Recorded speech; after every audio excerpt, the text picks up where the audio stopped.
नमस्कार, आप देख रहे हैं आज तक। आपके साथ मैं हूं अंजना ओम कश्यप। सवाल यही, क्या घोटाले में सब है भाई भाई?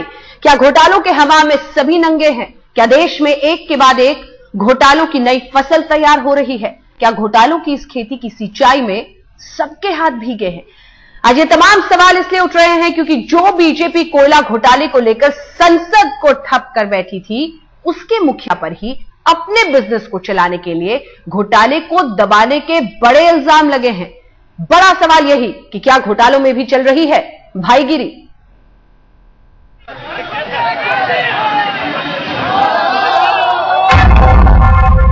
क्या घोटालों पर हंगामा सिर्फ ड्रामा है?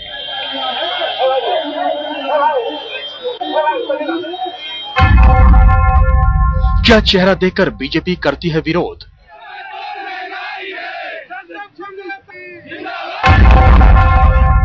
कोयला घोटाले को लेकर किया बवाल।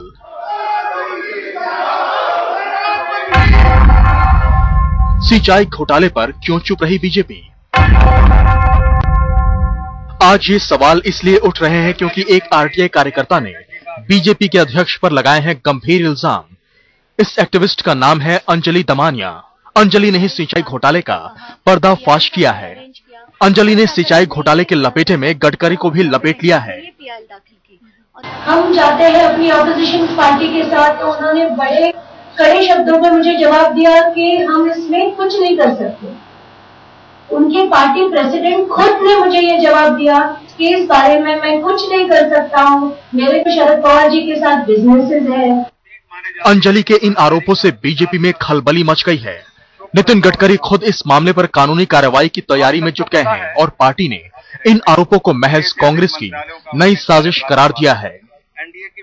हमारे महाराष्ट्र के राष्ट्रीय पदाधिकारी वहां की सरकार के कुशासन और भ्रष्टाचार को एक्सपोज करने में हमेशा आगे रहे हैं और जिन्होंने भी इंडिया अगेंस्ट करप्शन से ऐसी बातें की हैं, उसका हम पूरा प्रतिकार करते हैं। It is utterly baseless. अब बीजेपी भले ही इसे सियासी साजिश करार दे, लेकिन घोटालों की सिंचाई में पार्टी के अध्यक्ष का नाम भींगने से दामन तो दागदार हो ही गया है। देखना यह होगा कि पार्टी ये दाग धोने के लिए कौन सा साबुन इस्तेमाल करेगी। मुंबई से वीरेंद्र सिंह घुनावत के साथ अमिताभ सिन्हा, दिल्ली आज तक। बहुत नाजुक घड़ी है ये देश के लिए। तमाम पार्टियां इस वक्त नजरों में है जनता की, और जनता यह समझना चाह रही है कि वो किस पर भरोसा करे। आने वाले चुनाव में एक एक कर सबसे विश्वास अगर घटता गया तो क्या होगा? कई खास मेहमान हमारे साथ इस पूरी चर्चा में जुड़ रहे हैं। क्या घोटाले के भाई भाई हैं तमाम पार्टियां? यही है बड़ा सवाल।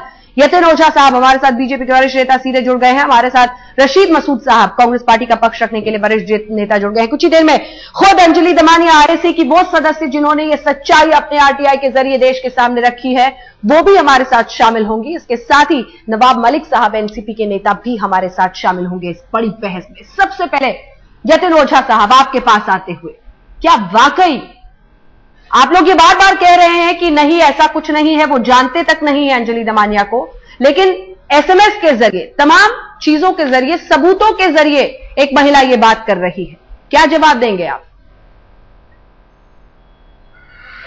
देखिए, गडकरी साहब हमारे पक्ष के प्रमुख है, इतना ही नहीं बहुत वरिष्ठ राजनीतिक है। इनकी राजकीय कारकिर्दी बहुत सालों पुरानी है और ये बड़ी पहला प्रिंसिपल है राजनीति का कि ऐसी बात कोई अंजलि जी से करे, ये मुमकिन ही नहीं है। जब आप एसएमएस की बात करते हैं तो एसएमएस एक तरफा है। गडकरी जी का कोई एसएमएस अंजलि जी के पास नहीं गया।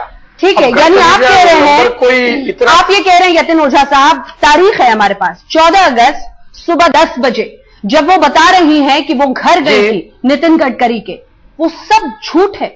एक महिला प्रेस कॉन्फ्रेंस करके इंडिया अगेंस्ट करप्शन की एक आरटीआई एक्टिविस्ट जिसने सच्चाई सामने लाई है देश की सिंचाई घोटाले में, वो झूठ बोल रही है। आपके पार्टी के अध्यक्ष मिले नहीं है। बिल्कुल सरासर झूठ बोल रही है, सरासर झूठ बोल रही है, प्रेरित रूप से झूठ बोल रही है। नितिन गडकरी साहब का जो घर है वह कम से कम 10 लोग 20 लोग बाहर होते हैं। ऐसा नहीं है कि नितिन गडकरी जी कोई अकेले रहते हैं। वहां पर बहुत बड़ा स्टाफ है इनका, 3 मूर्ति लेन में जहां इनका मकान स्थित है।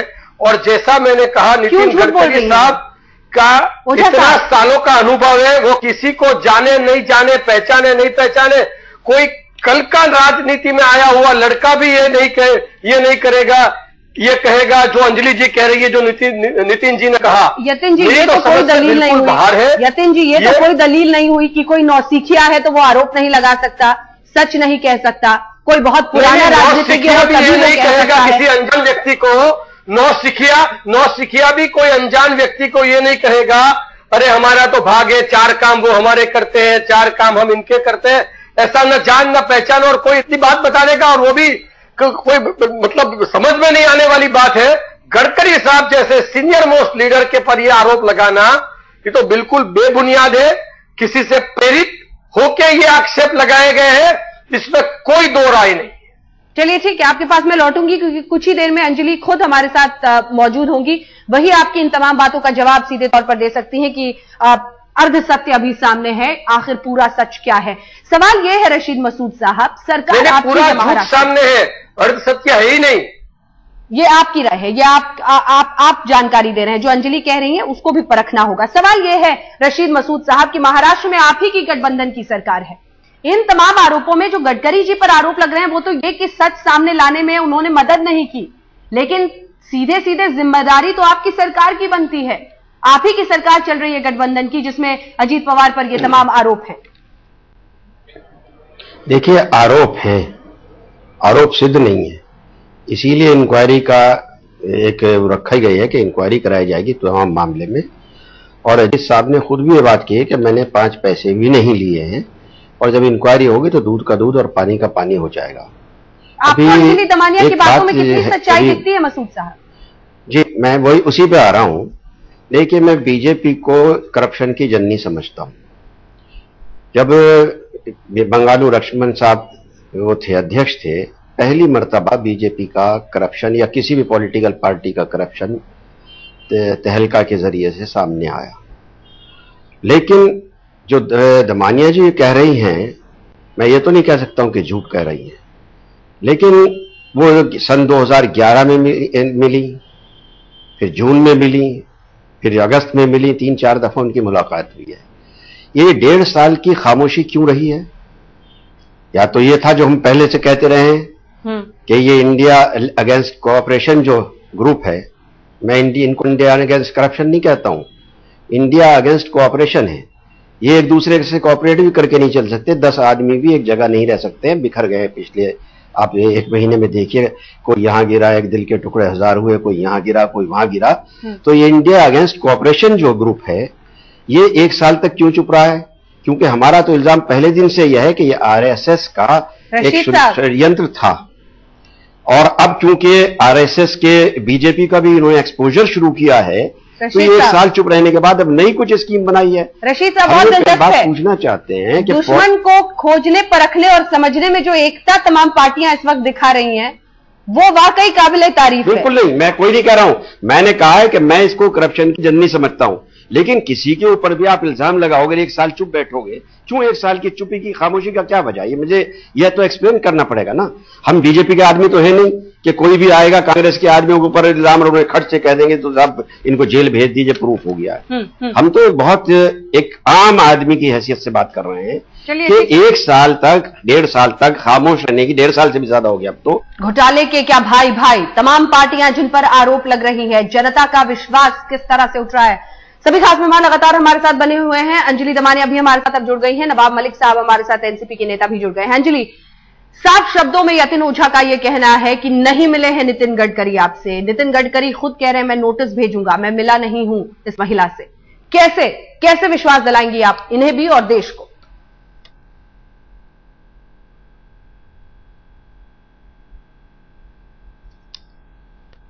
अंजलि जी, क्या आप मुझे सुन रही हैं? अंजलि जी, क्या आप तक मेरी आवाज आ रही है? एक बार फिर से उनके पास चलने की कोशिश करेंगे। अब सवाल यह है नवाब मलिक साहब कि सबसे ज्यादा फायदा तो इस पूरी बात का आप ही की पार्टी को हुआ। अब अंजलि तक आवाज पहुंच रही है। अंजलि, क्या आपको मेरी आवाज आ रही है? कैसे आप विश्वास दिलाएंगी देश को? हाँ, आप मिली है नितिन गडकरी से और बात आपकी हुई है। नितिन गडकरी जी से मैं बिल्कुल मिली हूँ, और अगर वो मुझे बोल रहे हैं कि मुझसे मिले नहीं है तो वो झूठ बोल रहे हैं, वो बिल्कुल झूठ बोल रहे हैं। और अगर वो मुझे नोटिस भेजना चाहिए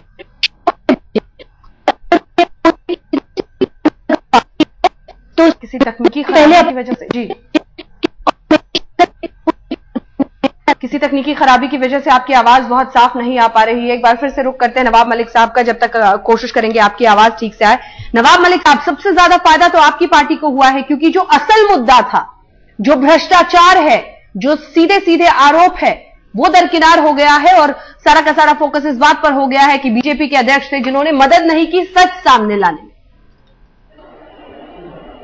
देखिए, ऐसा है कि जो भ्रष्टाचार को लेकर चर्चा हो रही है, निश्चित रूप में उसमें कोई भी सत्य नहीं है। जहां तक सवाल है गडकरी साहब का पवार साहब के संबंध के, निश्चित रूप से राजनीतिक लोगों के संबंध होते हैं, लेकिन जो अंजलि दामानिया बोल रही हैं उनकी भी जो पार्श्वभूमि है वो समझना पड़ेगा। अंजलि दामानिया के पिता एक आरएसएस के सक्रिय नेता कार्यकर्ता है, उनका भी संबंध उसी से है। जो टाइमिंग का इस्तेमाल उन्होंने किया है, हमें लगता है कि भारतीय जनता पार्टी के भीतर की जो लड़ाई है वो कहीं ना कहीं उस टाइमिंग को लेके सूरज कुंड, बहुत सारे लोग हैं जो गुजरात से प्रधानमंत्री बनने का सपना देख रहे हैं, किरीट सोमैया के खास है, तो कहीं ना कहीं भारतीय जनता पार्टी के भीतर की लड़ाई को लेके इस तरह से सनसनी फैलाने का एक मेरे ख्याल से एक अच्छा तरीका इस्तेमाल किया गया है। मेरे सवाल का जवाब नहीं है, आपने मेरे सवाल का जवाब नहीं दिया, लेकिन अंजलि से इस पर प्रतिक्रिया लेते हैं। अंजलि, आपको मेरी आवाज आ रही है? बोले बोले प्लीज। नवाब साहब जो बोल रहे हैं, ऐसे तो इतनी सी भी बात नहीं है। मेरे पिताजी कोई बड़े लीडर वीडर नहीं थे आरएसएस के, वो एक छोटे से कार्यकर्ता थे और जिनको देश के लिए इतनी, और now by the way for your information he is no more, 2002 में वो एक्सपायर हो चुके हैं, पर उनके वैल्यूज पे चलना मैं मेरा कर्तव्य समझती हूँ, जिसकी वजह से मैं आज ये बोल रही हूँ कि मैं नितिन गडकरी जी से मिली थी, उनके निवास स्थान पर मिली थी, और ये जो बातें मैंने कही है मीडिया में, ये बिल्कुल एक एक शब्द उन्होंने मुझसे कहा है। यतिन ओझा जी, और बीजेपी में और एक पॉइंट कहना चाहूंगी कि बीजेपी के हर एक वक्ता और हर एक उनके लीडर खराब है, ऐसे मैंने कोई भी चैनल पर नहीं कहा। देवेंद्र फडणवीस जी ने हर एक मुद्दा उठाया है, हर एक मुद्दे के लिए वो लड़े हैं और मैं उनका सचमुच तहे दिल से सम्मान करती हूँ। उसी तरह से कांग्रेस के भी चीफ मिनिस्टर जो है उनका भी मैं सम्मान करती हूँ। तो कोई भी जगह पर मैंने ऐसे नहीं कहा कि मैं बीजेपी के सारे लोगों को इस तरह से लेबल करती हूँ या कांग्रेस के या एनसीपी के। यतिन ओझा जी मौजूद है, एक सेकंड अंजलि, यतिन ओझा जी मौजूद हैं जो कह रहे हैं कि आप सिरे से झूठ बोल रही हैं। सीधे सीधा निशाना लगाना राष्ट्रीय प्रमुख पर, फिर कहना मैं बीजेपी के लिए कुछ नहीं बोल रही, सबके लिए कुछ नहीं बोल रही। इनके पास क्या सबूत है कि ये मिली थी? कह देना बहुत आसान है, किसी भी बड़ी व्यक्ति पर उंगली उठाना बहुत आसान है, पर उसके समर्थन में अपनी बात रखने के लिए कुछ प्रूफ रखना अलग बात है। मैं ये नहीं कहता कि कोर्ट में जो प्रूफ है वो प्रूफ रखा जाए, पर थोड़ा सा भी कुछ जनता के सामने रखा जाए जो विश्वास पैदा कर सके, वरना तो हमें ये बड़ा साफ लगता है अगर मिलने आते हैं प्रेरित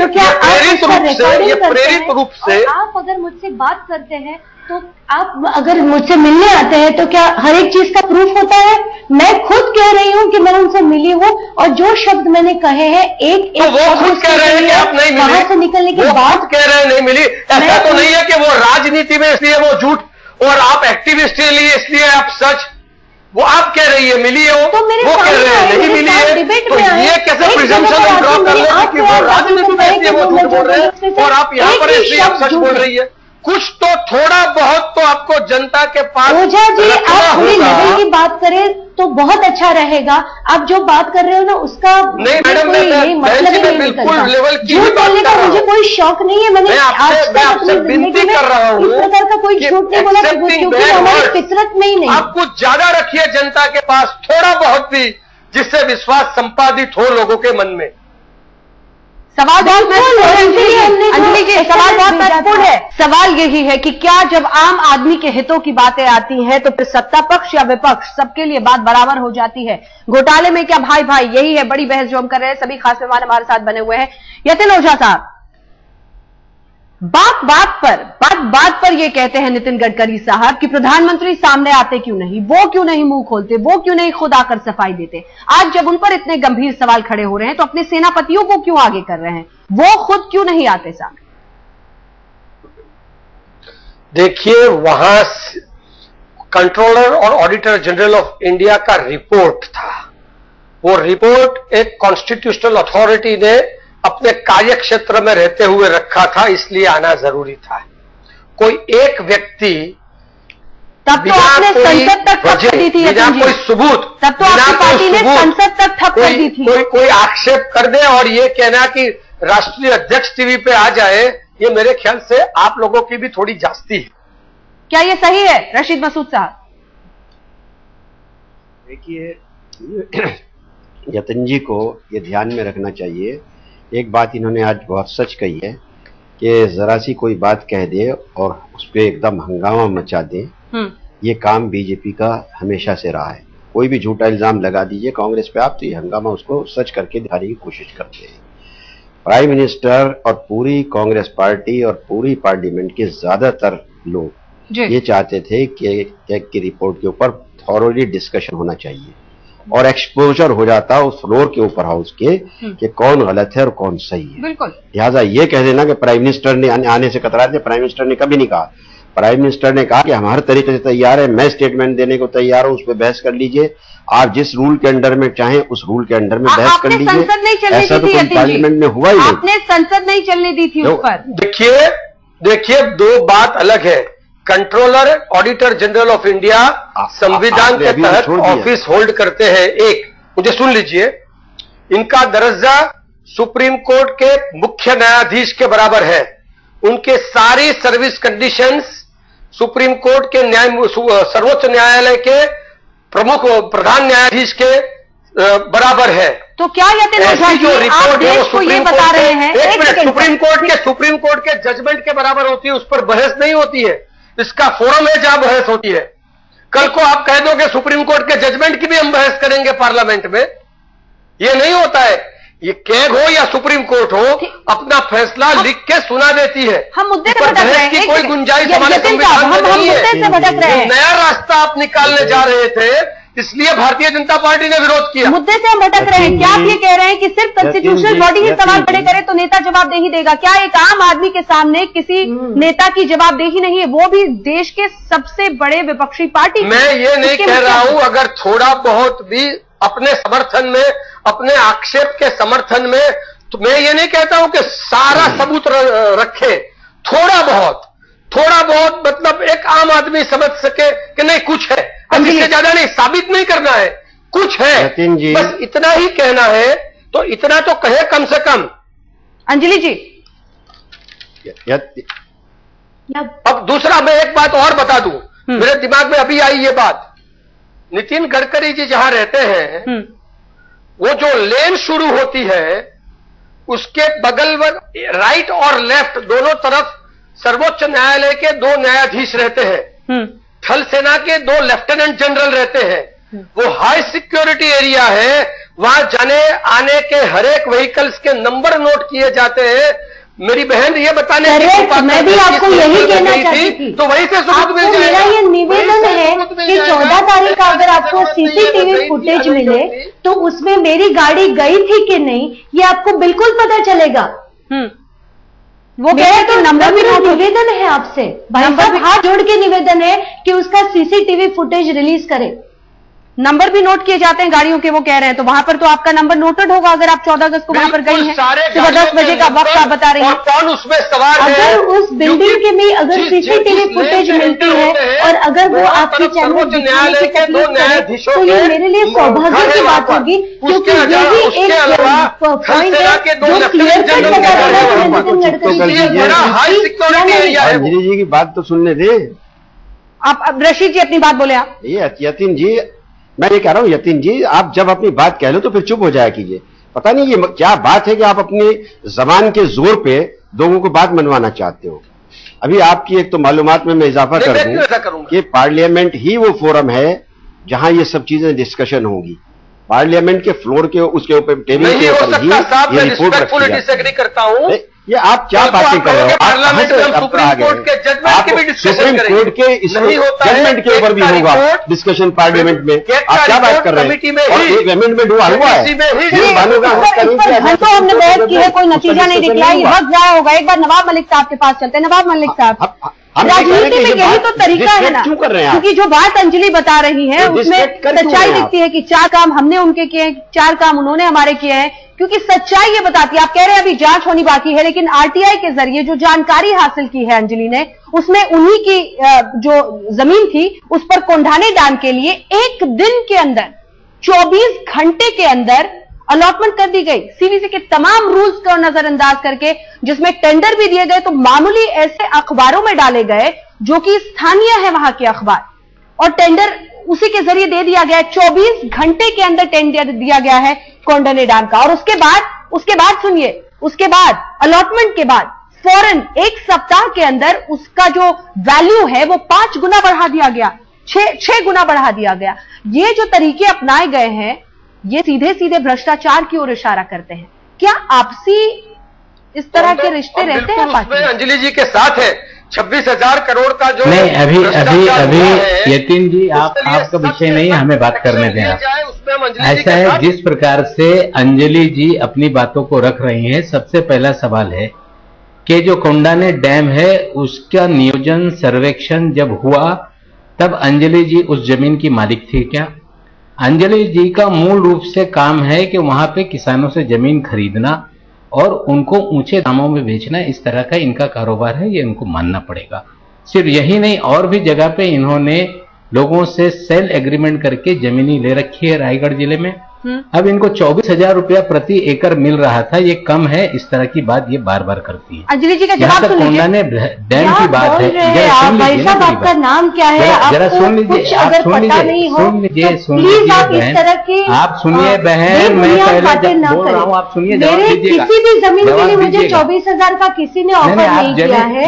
मैंने कल जो टीवी चैनल में बोला था वो खबूर डैम में लोगों का निवाड़ा हुआ था, जमीनें ली है, एग्रीमेंट फॉर सेल आपने किसानों से किया है, इसी चैनल पे नहीं सुन पाएगा, एक एक करके अपनी बात करें प्लीज। और जो आप आरटीआई एक्टिविस्ट बन रही हैं, आप जमीनों की खरीद और फरोख्त करने का काम करती हैं, आपके वहाँ पे प्रोजेक्ट है, अगर जानना है हमारे घर पधारे और सारे पेपर्स चेक करके फिर बात करें। नवाब मलिक साहब, अब तो जरा साफगोई से बात कीजिए। मेरी बात पूरी करने दें। नवाब मलिक साहब, जरा साफगोई से अब तो बात करें। आपके उप मुख्यमंत्री अजीत पवार ने इन्हीं आरोपों की वजह से इस्तीफा दिया है। तारीख यहाँ पर लिखी हुई है, तारीख लिखी हुई है कैसे? 19 मई को सबसे पहले। एक सेकंड सर, अगर मैं गलत कह रही हूँ तो आप तथ्यों पर बात करें। आप पूरी बात आप जो सरकार पर आरोप है उस पर जवाब दें। 19 मई को कैबिनेट अप्रूवल के लिए रखा गया, कैसे जल्द से जल्द करने दीजिए ना, एफए एंटरप्राइजेस को दिया गया, पूरी करने दीजिए, नियमों की अनदेखी करके दिया गया। नहीं, ठीक है, मैं जवाब दे रहा हूं ना, एक एक सुनिए ना, आप मुझे बोलने तो दीजिए, चिल्लाने से चीजें नहीं हो पाएगी। जी बोले। जो यहाँ पे आरोप लग रहा है कि इसका कॉस्ट बढ़ा दिया गया, आप समझ लीजिए कि जिस दिन किसी प्रोजेक्ट को अप्रूव किया जाता है उस दिन के एडमिनिस्ट्रेटिव अप्रूवल वो 20 साल पहले के होते हैं, और निश्चित रूप से अगर उसका काम शुरू करना है तो एडमिनिस्ट्रेटिव अप्रूवल नया लेना पड़ेगा, जो डीएसआर होता है उसके से। तो फिर इस्तीफा क्यों दिया अजीत पवार ने? स्पीडी काम करने के लिए किया गया होगा, उसके बाद फॉरेस्ट के उसमें अप्रूवल लिए जाते हैं, सारे प्रोसीजर है, किसी भी नियम को तोड़ा नहीं गया। अंजलि जी न्यायालय में है, न्यायालय में अपनी बात रख रही है, सरकार अपनी बात रखेगी, सिर्फ एक पूरा माहौल खड़ा कर दिया जा रहा है कि इस तरह से इसमें बहुत घोटाला हुआ है। सरकार ने व्हाइट पेपर रखने की बात कही है, निश्चित रूप से व्हाइट पेपर विधानसभा में रखी जाएगी, भारतीय जनता पार्टी ने मांग की है। ये बात सच है कि गडकरी साहब ने जो विदर्भ के 32 प्रोजेक्ट हैं, उन 32 प्रोजेक्ट के लिए 97 में नियम 93 के तहत 2007 में उन्होंने विधान परिषद में बहस रखी थी, बजट प्रोविजन किया जाए, इस्तीफा दिया है, प्रोजेक्ट के काम किए जाए, ये चर्चा उन्होंने करके दबाव डाला था। मुख्यमंत्री अजीत पवार ने इस्तीफा दिया है नवाब मलिक साहब इसी पर। आपने अपनी बात कह ली है सर, आपने अपनी बात कह ली है, बहस को आगे लिए चलते हैं, लौटूंगी आपके पास, लौटूंगी। इस्तीफा दिया है नैतिकता के आधार पे, भ्रष्टाचार है इसलिए इस्तीफा नहीं दिया। और जो लोग भ्रष्टाचार का आरोप लगा रहे हैं, किसानों की जमीनें लूट कर खाने वाले लोग हैं। अंजलि जी जवाब दीजिए। अंजलि जी, जमीनें नवाब साहब आप प्लीज यहाँ पधारे और हमसे जो आप एलिगेशन लगा रहे हैं कि लोगों की जमीनें लूट कर ले रहे हैं, तो हमने ऐसी एक भी हरकत आज तक अपनी जिंदगी में नहीं की है। हमने जो जमीन ली है, आपने कितने मिली किसानों से दाम दिए हैं, जो जमीन ली है वो हॉर्टिकल्चर पॉलिसी ऑफ इंडिया के तहत ली है और उसके पूरे डॉक्यूमेंट्स है मेरे पास, जो कंप्लीटली ओपन है एग्जामिनेशन के लिए। क्योंकि जब मैं इतना बड़ा करोड़ों रुपए का मुआवजा मांगो जब मिले नहीं, तो आप तो इसका हर एक पेपर में खुला सबके सामने रखते हैं। माहौल आप खड़ा करने के काम कर रहे हैं। ठीक है, इस बहस को अब आगे लिए चलते हैं। सवाल ये है अंजलि जी, और बहुत गंभीर और सख्त सवाल मैं आपसे पूछ रही हूं, क्या इंडिया अगेंस्ट करप्शन के अरविंद केजरीवाल अब राजनीति में आने की बात कर रहे हैं? क्या अंजलि दमानिया भी 2 अक्टूबर के बाद राजनीतिक पार्टी से जुड़ रही हैं? मैं तो बिल्कुल अरविंद जी के साथ हूं। हम तो आज राजनीति का रुख अब कर रही हैं। हम सवाल नंबर 1, इस सवाल नंबर 1, नहीं, ये सब करना है तो हम 1 साल से जो काम कर रही है इरिगेशन स्कैम पे, मेरे सारे पेपर्स आप देखिए, आरटीआई देखिए, ये आज के 1 महीने पहले के 2 महीने पहले के नहीं है। आपकी राजनीति में दिलचस्पी नहीं है? राजनीति में दिलचस्पी नहीं है? किसको? हमें? मुझे सिर्फ ऐसे लगता है कि इंटेलेक्चुअल लोगों को राजनीति में आना चाहिए। भ्रष्टाचार पर तमाम सवाल आप लोग खड़े कर रही हैं अंजलि, और फायदा बीजेपी को हो जाएगा, इसी चिंता में अब आप बीजेपी पर हमला ज्यादा कर रही हैं क्या? मैंने बीजेपी पे कोई हमला नहीं किया। मैंने बार बार यही कहा है, उसमें भी बहुत अच्छे लोग हैं, जैसे देवेंद्र फडणवीस का भी मैंने नाम लिया, वो सचमुच इसके लिए फाइट कर रहे हैं। मैंने सिर्फ और सिर्फ बीजेपी के नितिन गडकरी जी पे एक आरोप किया था, और ये आरोप नहीं, ये हकीकत है। लेकिन किसने मदद की नहीं की वो ज्यादा महत्वपूर्ण बन गया, किसने भ्रष्टाचार किया ये पीछे चला गया, यही बड़ा सवाल है। वक्त हमें इतने की इजाजत देता है। आप सभी खास मेहमानों का बहुत बहुत शुक्रिया हमारे साथ इस चर्चा में शामिल होने के लिए। सवाल यही है कि क्या इन तमाम आरोपों के बीच सभी पार्टियां बेईमान दिखती हैं? आप देखते रहिए आज तक।